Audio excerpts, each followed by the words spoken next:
Hello again, Nissan Skyline fans. This time of the R33 variety by Inno64 and a customized one with a good old wide body kit by Pandem or Rocket Bunny. Same company, I guess, different names. A little line drawing back there, and it is licensed by Nissan, but not actually the body kit company. I'm not sure if they would need that. Anyhow, I got this in a grab bag of diecast for the diecast show. Wouldn't have proactively bought this myself, but looking at it does look pretty cool. We have a little street scene here, but I have to assume it's Tokyo. Yeah, okay. That's retention, by the way, keep it from falling out of the cardboard thing. And loose cover, that's good.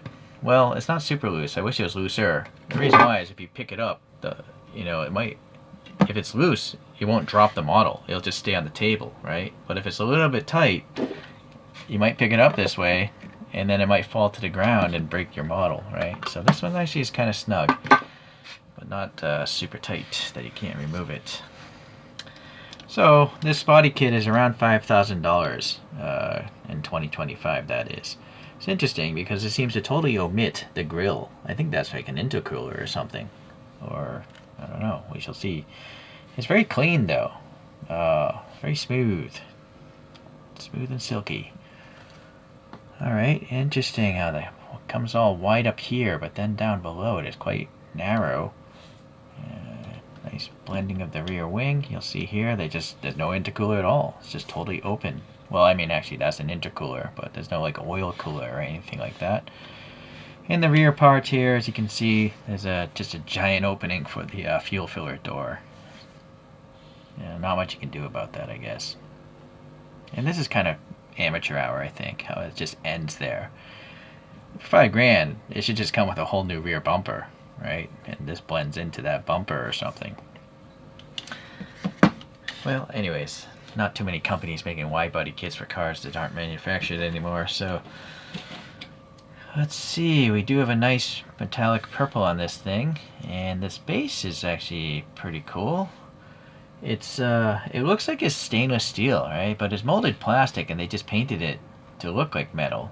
So this is great, you know. Inno64, they give you a nice base, but they don't make you buy like a crazy thick pieces of acrylic and stuff like that. This looks better than two pieces of acrylic bonded together and like a separate metal etched nameplate. This looks metallic, but it's all one piece of plastic, right? Very cool.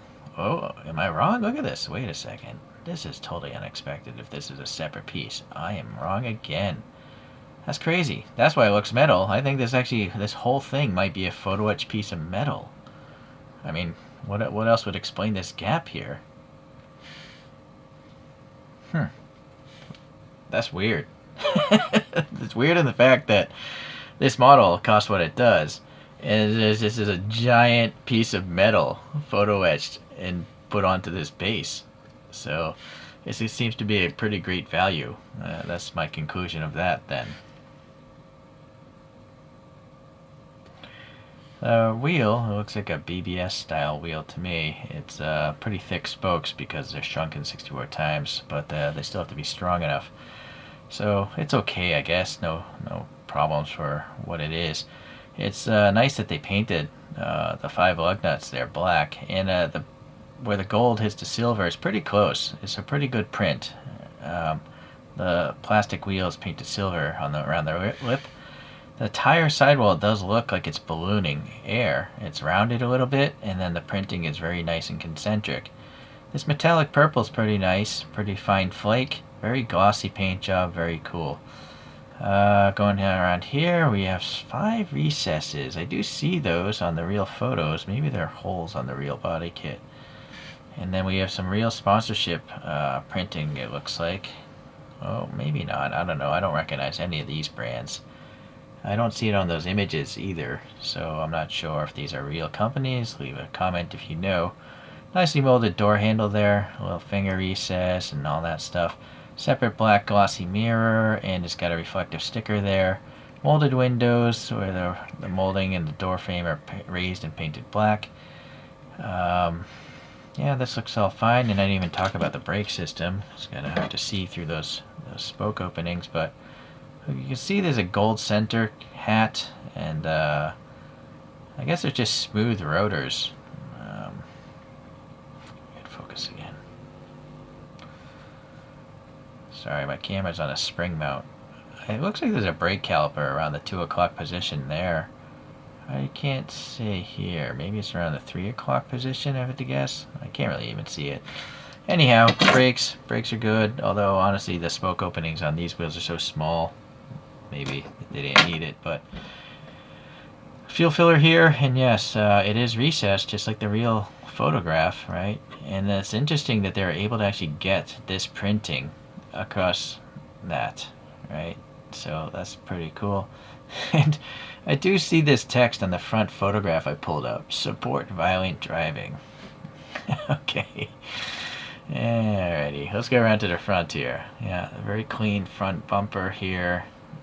This is, I don't know, this does look like it's a separate piece in the real photos. It would have been cooler if it was just one. Pandem for the license plate is nice to have something there, although I think they could have skipped it entirely, just have this all open. And then clearly you can see there's an intercooler back there. Is this too bright? Yeah, and then molded details in the top opening as well, and there's no oil cooler or anything like that. It looks silver. Oh wait, no. Maybe it's just this light is really bright. Okay, well, molded details, nice. And there's also black paint in the little recesses. I don't know what these vents would be for. They're nowhere close to the brakes. I assume those would be brake vents. And actually, let's see, they're just plain black, but they're painted black, so that's good. And then the headlight covers, they do have some black printing on the outside, and yet there are light buckets behind, and they look like they're molded in like a little light bulb there. So yeah, that's pretty nice, the 3 little segmented buckets there. Okay, let's see, going around to this side here. Did I see this text before? No, I didn't.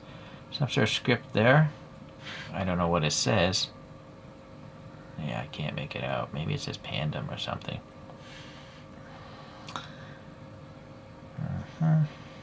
Okay, and then the weirdness of how they cut this. Maybe that's why this stops so short, is because they're trying to match how this has to stop short for the opening of the exhaust tip.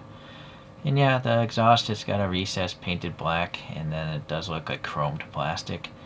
There's also a really bright silver stripe here. It almost looks like it's chrome. See, it's kind of reflecting my toothpick. And now I'm noticing this has got a tint of orange on it. So I don't know if that's chrome paint or silver paint, but they went through the process of adding the turn signal orange, which is nice, and also very thin, short Skyline text as well. Great to have something in the license plate area. And then, well, I can't say for sure. Are those plastic taillights? I think they are. But I'm always wrong, so every time I assume something, I prove myself wrong. What do you think? I kind of feel like they might be plastic. There's a possibility it's paint, but usually uses plastic lights. The wing there, that looks fine. Yeah. There are defroster lines. They're pretty thin. I would just rather not have any. Big carbon fiber piece here. I'm not sure what that would represent. But yeah, we clearly have a gutted interior. The shock towers, they look pretty cool. The corrugation of the unibody as well. There's the transmission tunnel, or well, the drive shaft tunnel and / exhaust tube.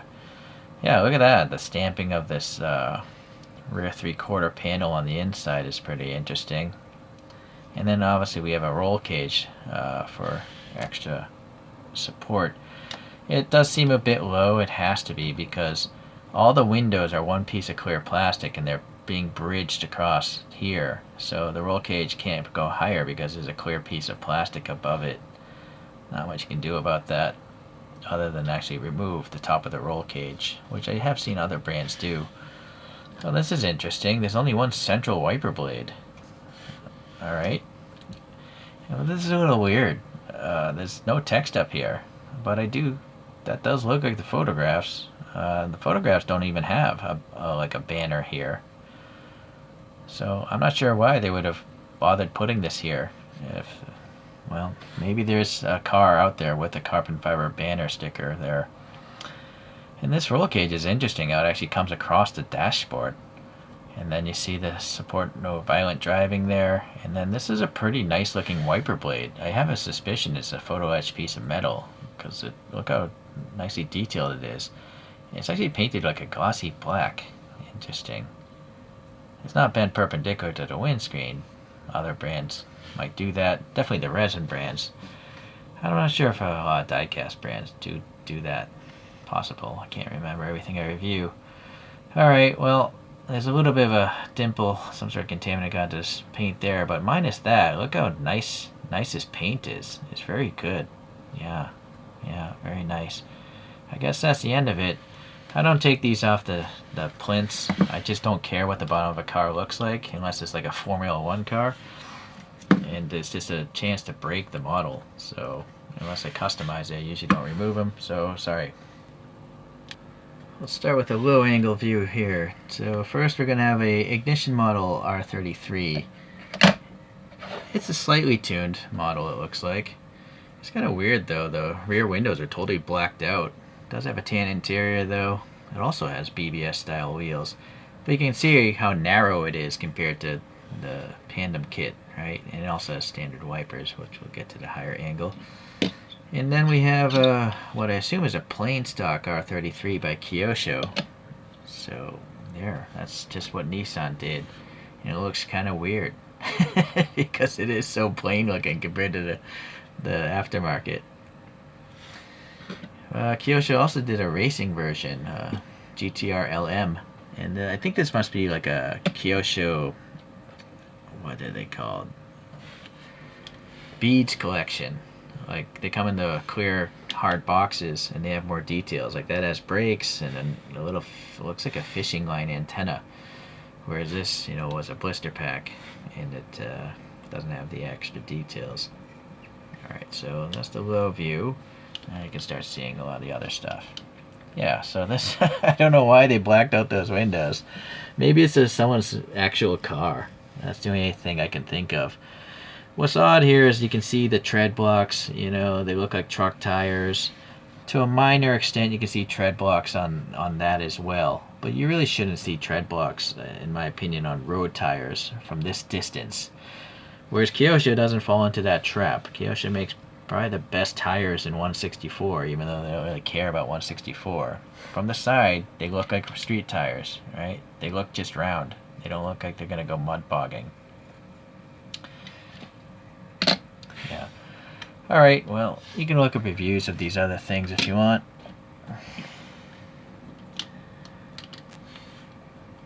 I gotta say, this is another fine Inno product. I'm actually quite astounded that there's a whole entire photo etched metal piece as a base of this thing. And yet they still have, the separate wiper blade and the brake systems and the taillights and all that. And that crazy interior is pretty nice. Oh, was there a gauge? Sorry, we didn't even look to see if the instrument cluster had anything.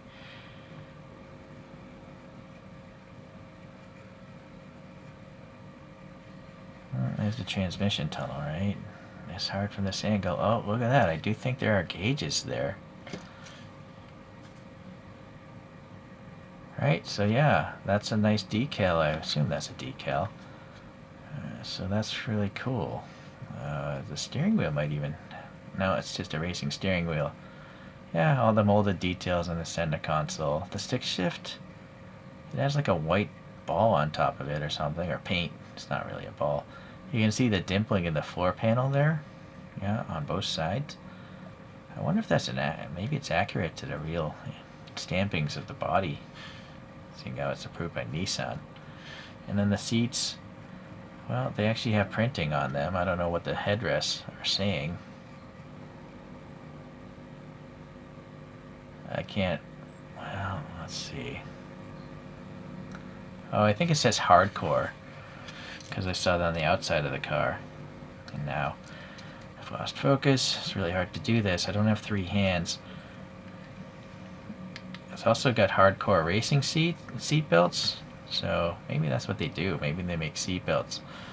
I've never heard of the brand myself. Yeah. And then you have the turn signal and blinker columns there on the steering shaft. Alright, so yeah, that's a fine interior. Fine exterior, fine interior, no major quality problems. I mean, the little clear coat issue there, but yeah, all in all, it's almost perfect. It's like 99%. So yeah, Inno's a great brand if you're willing to spend the extra cash in diecast. It's a level well beyond like Mini GT. If you're totally new to collecting, I would suggest you start with Mini GT if you're looking for realistic looking vehicles. But Mini GTs always are designed to roll, so some of those have really gappy tire wheel wells. Innos are not designed to roll, they're just designed to look like the car, right? So this thing isn't going to roll. That tire is clearly touching the fender. Alright, yeah, so Inno's great. I do have a few other videos if you want to search them out. Thanks for watching today. We'll see you the next time I get one of these from this brand. Bye.